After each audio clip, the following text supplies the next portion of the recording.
नमस्ते बच्चों, भूगोल की इस तासिका में आप सबका फिर से एक बार स्वागत है। पिछली तासिका में हमने सागर समुद्र जल के गुणधर्म है ना, इस पाठ के अध्ययन की हमने शुरुआत करी थी।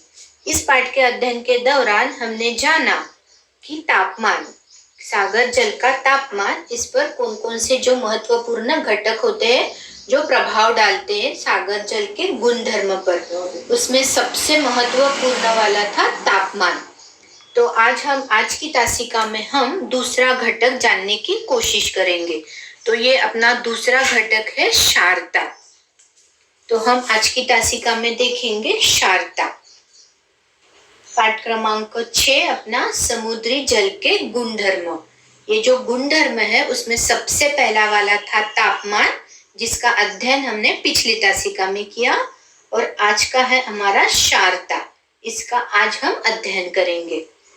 तो उसके पूर्व थोड़ा याद करेंगे कि क्षारता, सागर जल के पानी का स्वाद नमकीन किस कारण होता है। सागर जल के पानी में क्षार की मात्रा अधिक होने के क्या कारण है। सागर जल के क्षारों का हमें क्या उपयोग होता है।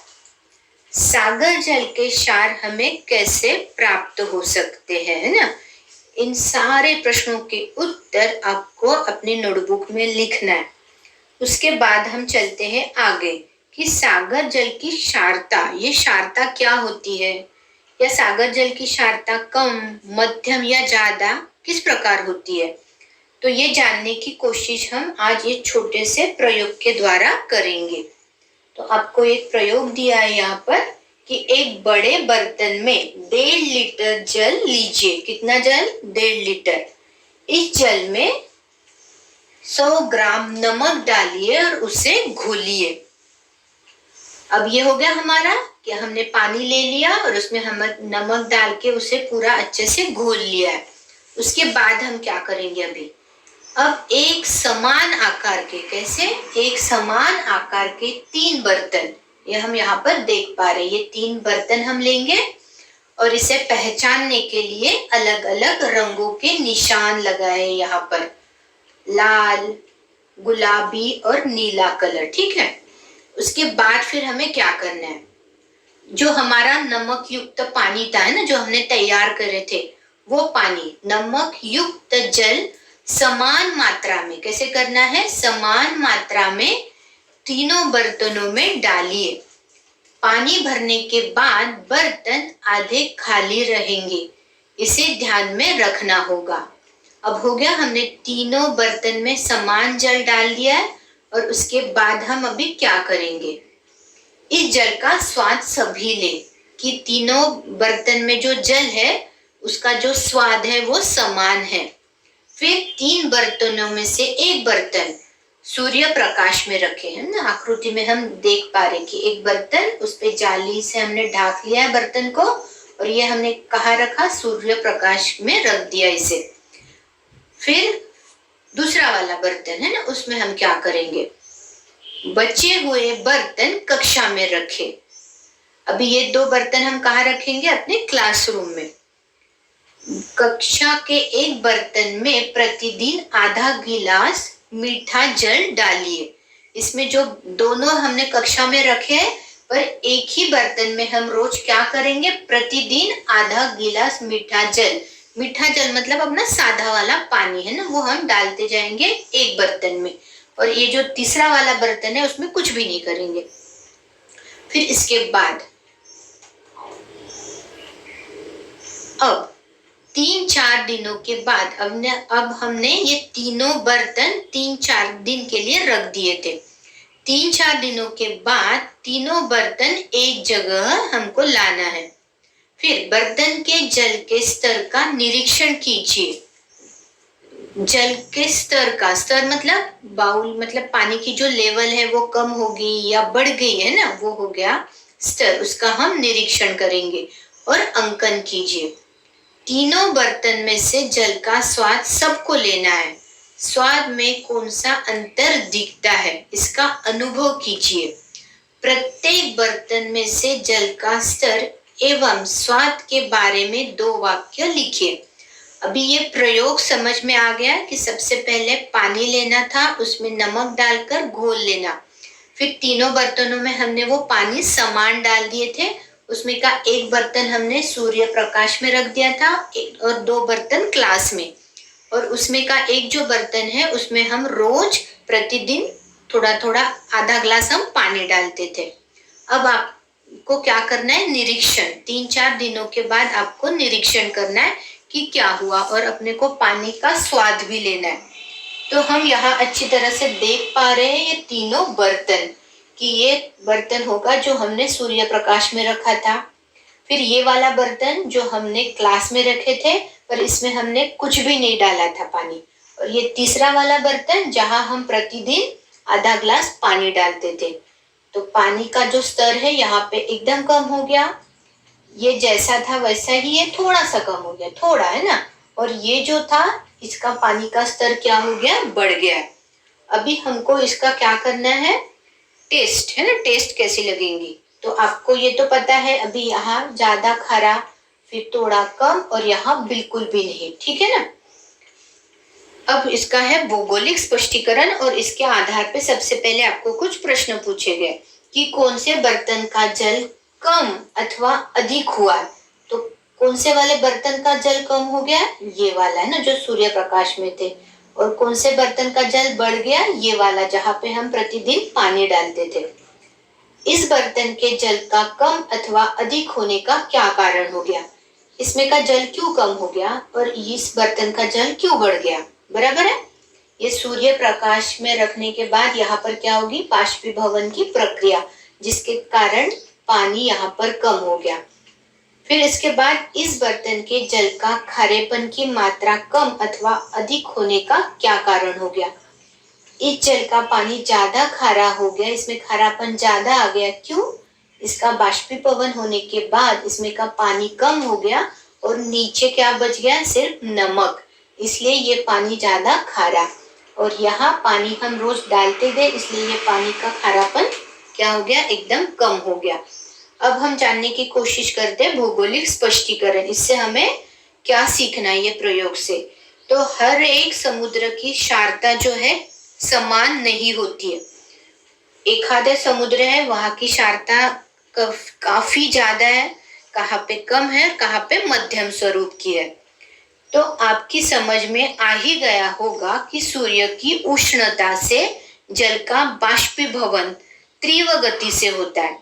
बाष्पीभवन से जल का बाष्प होने से जल कम हो जाता है और क्षारता उतनी ही रह जाती है, जिससे क्षारों का प्रमाण बढ़ जाता है और जल अधिक नमकीन हो जाता है। बाष्पीभवन के कारण पानी कम हो गया और जो क्षारता थी वो बढ़ गई, इसलिए क्या हो गया, जल अधिक नमकीन। यहाँ पर हमें सोचना है इस शब्द के बारे में, सूर्य की उष्णता, बराबर है। फिर उसके बाद बाष्पीभवन अधिक और मीठे जल की कम आपूर्ति वाले भागों में समुद्र जल की क्षारता अधिक रहती है। इसे आप अंडरलाइन करोगे कि समुद्र जल की क्षारता अधिक कहाँ पे रहती है, बराबर है, अधिक क्षारता। तो जहाँ पे बाष्पीभवन अधिक कहाँ पर होता है, जहाँ सूरज की उष्णता मिलती है वहां पर। और मीठे जल की कम आपूर्ति, कि जहाँ पे मीठा जल कुछ भी नहीं मिला, ऐसे भागों में समुद्री जल की क्षारता अधिक रहती है। जल के बाष्पीभवन की क्रिया कम, यहाँ पर बाष्पीभवन की क्रिया कैसे हो गई है, कम, और मीठे जल की आपूर्ति अधिक। बाष्पीभवन कम और मीठे जल की आपूर्ति ज्यादा रहने वाले समुद्री जल के भागों में क्षार क्या होते हैं, कम पाए जाते हैं। क्षार कहाँ ज्यादा पाए जाते थे, क्षार कहाँ कम पाए जाते। जल का बाष्पीभवन कम और मीठे जल की आपूर्ति भी कम हो, ऐसे भागों में समुद्री जल की क्षारता में कोई विशेष अंतर नहीं दिखाई देता है। जल का बाष्पीभवन भी कम और मीठे जल की आपूर्ति भी कम, ऐसे वाले प्रदेशों में कुछ भी समुद्र जल की क्षारता में कुछ भी अंतर दिखाई नहीं देगा। अब हम चलते आगे। आप यहाँ पर देख पा रहे हो काफी अच्छे से समुद्र के चित्र, और इसके बाद है भौगोलिक स्पष्टीकरण। तो हमें ये देखना है अभी पृथ्वी के तापमान वितरण की असमानता। पृथ्वी पे जो तापमान है सब जगह पर सही है एकदम नहीं, कहाँ पे कम है तो कहाँ पर ज्यादा है। विषुववृत्त उत्तर प्रदेश के बारे में सोचे तो वहां तापमान सबसे ज्यादा है, और जैसे जैसे हम ध्रुव की ओर जाते हैं ना, हम यहाँ पर भी देख पाते हैं कि अगर हम ध्रुव की ओर गए तो तापमान ये कम होते जाता है। इसलिए यहाँ पर बोला गया है कि पृथ्वी के तापमान वितरण की असमानता, मीठे जल की आपूर्ति और उसकी असमानता आदि बातें समुद्र जल की क्षारता को प्रभावित करती है। बराबर है दो, एक तो तापमान और मीठे जल की आपूर्ति। उष्ण कटिबंध, अभी कौन सा कटिबंध है ये? उष्ण कटिबंध। उष्ण कटिबंध में तापमान अधिक होता है, वहां बाष्पीभवन की गति भी अधिक होती है, इसीलिए समुद्र जल की क्षारता अधिक होती है। इसे आप अंडरलाइन करोगे कि समुद्र जल की क्षारता अधिक कहाँ होती है? बराबर है उष्ण कटिबंध में, जहाँ तापमान अधिक है और बाष्पीभवन की गति भी अधिक है, वहां पर समुद्र जल की क्षारता अधिक होती है। विषुवत रेखा से साधारणतः 5 अंश उत्तर से 5 अंश दक्षिण अक्षांश रेखा के बीच शांत पेटी में, अब ये कहां पर आ गए हम? जहां पर शांत प्रदेश है ना, आकाश में अधिक समय तक घने बादल छाए होते, प्रतिदिन आरोही प्रकार की वर्षा होती है। उष्ण कटिबंध में कांगो और अमेज़न जैसी बड़ी नदियां महासागर में मिल जाती है। उष्ण कटिबंध कौन से शब्द की तरफ ध्यान दोगे? उष्ण कटिबंध है, पर कांगो और अमेज़न जैसी बड़ी नदियां महासागर में मिल जाती है। मतलब यहाँ सूरज की रोशनी सबसे ज्यादा है क्योंकि उष्ण कटिबंध है, बाष्पीभवन भी ज्यादा होगा यहाँ पर उसके साथ साथ क्या हो रहा है? नदियां महासागर से मिल जाती है, मतलब जो पानी है, मीठा जल, वो यहाँ पर ज्यादा मिल रहा है। तो इसके कारण क्या होता है कि इस कारण मीठे जल की आपूर्ति अधिक होती है। अधिक तापमान से बाष्पीभवन की गति अधिक होती है, परिणामतः इन प्रदेशों में क्षारता का प्रभाव साधारण होता है। बाष्पीभवन जो ज्यादा है पर गोड़ा पानी भी ज्यादा है, मतलब मीठा पानी, उसके कारण क्षारता का प्रमाण साधारणतः होगा। अब हम यहाँ पर देखेंगे कि मध्य अक्षांश है ना, मध्य अक्षांश रेखीय पट्टियों में, मतलब 25 डिग्री से लेकर 35 डिग्री उत्तर और दक्षिण वर्षा कम होती है। कौन से भाग ये है? मध्य अक्षांश, यहाँ पे वर्षा कैसी होती है? कम होती है, और नदियों से आने वाले मीठे जल की आपूर्ति भी कम, वर्षा कम और मीठे आपूर्ति भी कम। इस पट्टे में मरुस्थलीय प्रदेश आता है, इसलिए वहां के समुद्री जल में क्षारता अधिक दिखाई देती है।